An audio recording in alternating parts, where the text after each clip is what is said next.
What's going on, everybody? It's your own Indigo Plateau admin, Carlos, here to show you all how to get into a new tier on in Smogon's metagame. So basically, if you're a new competitive player and you want to get into a tier, for this video we're going to use OU as just a very simple example, but in future videos I'm going to show you all how to get into some other tiers as well, just tiers I'm more familiar with. Or if you want to get into VGC, we'll be visiting the Nugget Bridge website for that.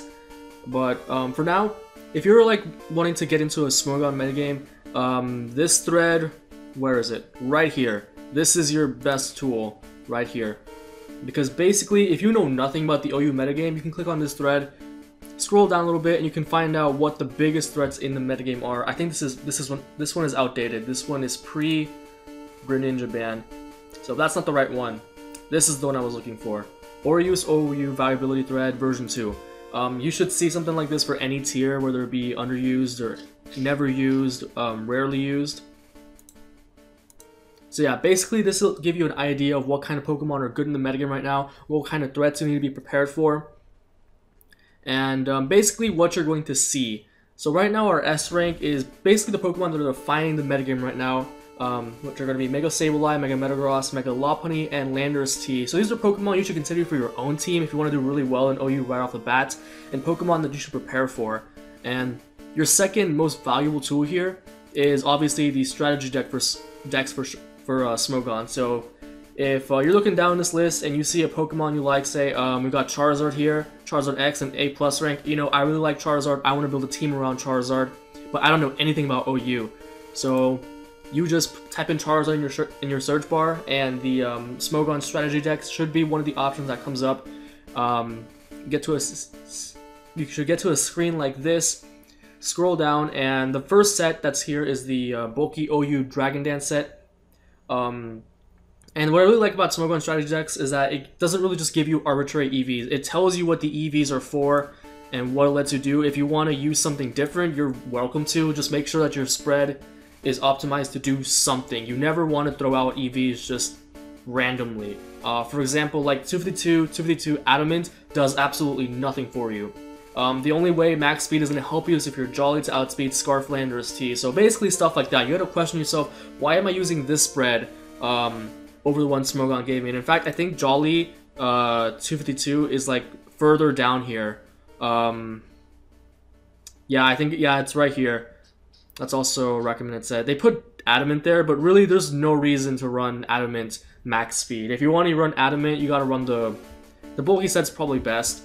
And I actually ran a little bit. See, for an example that I give is that I actually don't run 112. I run like well, I used to run a little bit more than that to outspeed +0 Mega Tyranitar, but obviously that has fallen out of meta. So this spread is probably the most viable right now.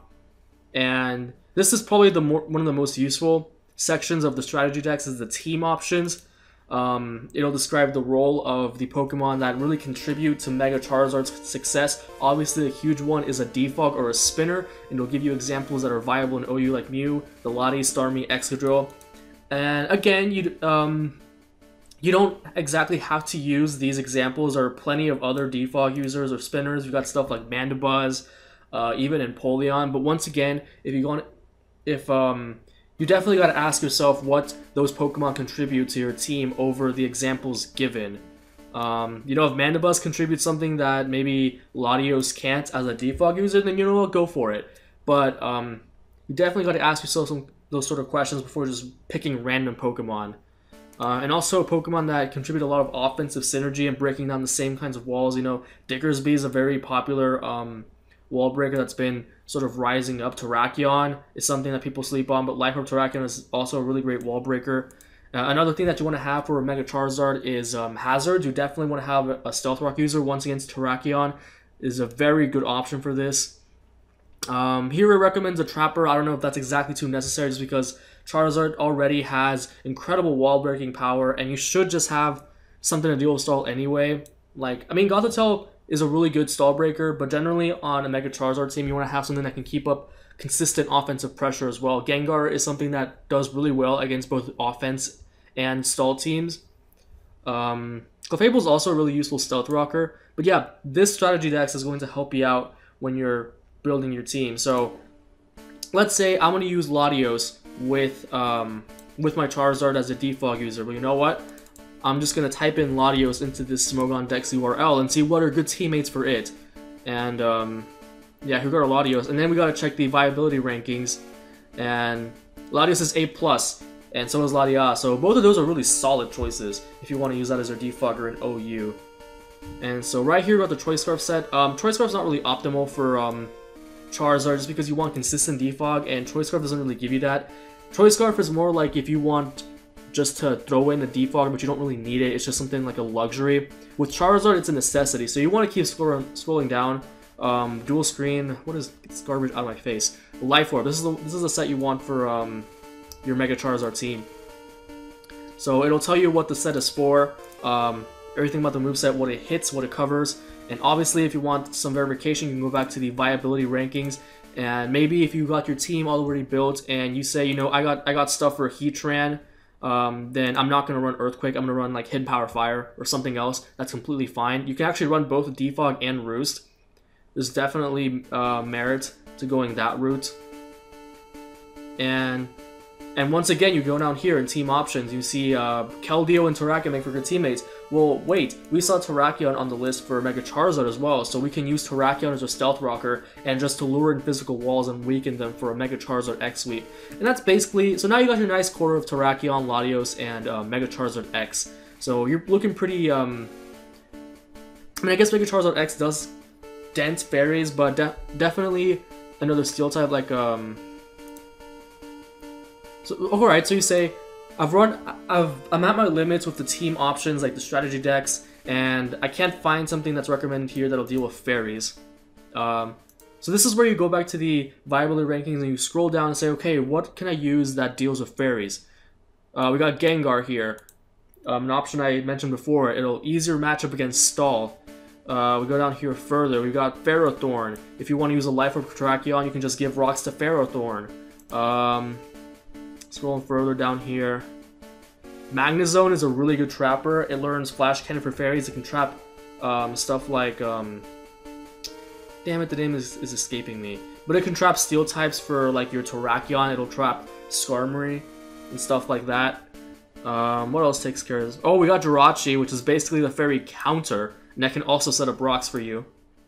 So basically stuff like that. If you look at your team and say, I got a weakness to this, I gotta have a Pokemon for it, you go to the ORAS OU viability rankings, just scroll down until you find something that can fill your niche.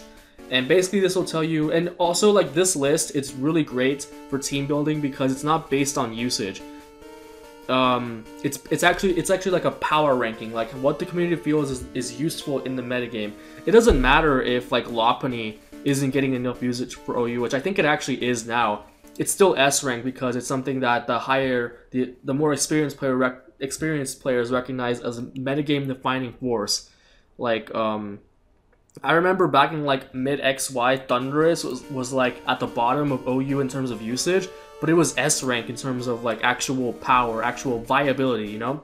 That's why they call it a viability ranking. It's a list of the Pokemon that are actually good in the metagame. It's a very subjective ranking, so I mean, take it as you will, but this is definitely a reliable source, I think, for building your OU teams. If you know nothing about the tier, if you're already experienced enough and you think you can build your teams on your own, by all means, go ahead. But it's just for people who are just starting to get into competitive battling and don't really know where to start. So anyway, this is a good place to start. Also, the Smogon strategy decks is a good place to start. And obviously, the Smogon, not Smogon, Pokemon Showdown is also a really good place to start. It really helps a lot just to visualize your teams in order to patch up weaknesses, whether it's offensively or defensively. And I gotta explain this difference because a lot of people don't understand the difference between offensive synergy and defensive synergy. Like a lot of people, they like to build like offensive balance teams. That's like the most popular style. And some people just freak out because like they have their Charizard, they got their Charizard and they got like their Thundurus. Pokemon with like great defensive synergy with each other. And they freak out because I got a rock weakness. Well, I mean, that doesn't really matter when you're building offense because you're not building to like switch into everything. Your goal is to break the other opponent's team. That's your main priority. So type synergy, like it's nice to have, like there are bounds of reason where you can't be ultra weak to something. But like if you have two rock weaknesses, I mean, it's really not that big of a deal. Like the Thunderous and Charizard example, I think it's a pretty good example because like, especially if it's like a really obscure type, like if you have a massive like, I don't know, poison weakness, like nobody's gonna care. It's not as big of a deal as having like a flying or ice weakness on your team. But yeah, defensive synergy is actually where like the type synergy thing comes in, and this is where you're looking to wall the entire metagame. It's like you're building like a stall team or like a semi-stall team.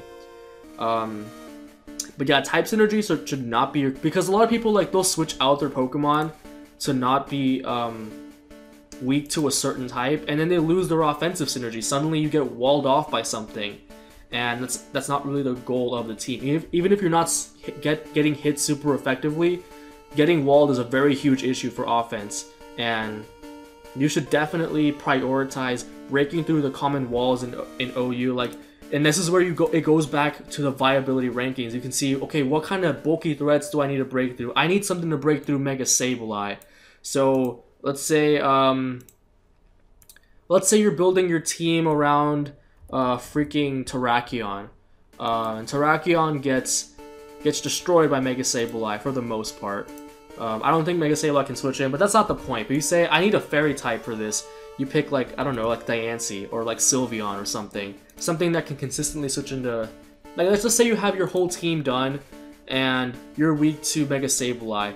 Like, don't let the steel weakness of all things stop you from using stuff like Diancie and Sylveon, because otherwise you're gonna get walled by Sableye. If you change Terrakion, I'm sure you're gonna get walled by something else because you lose the fighting coverage.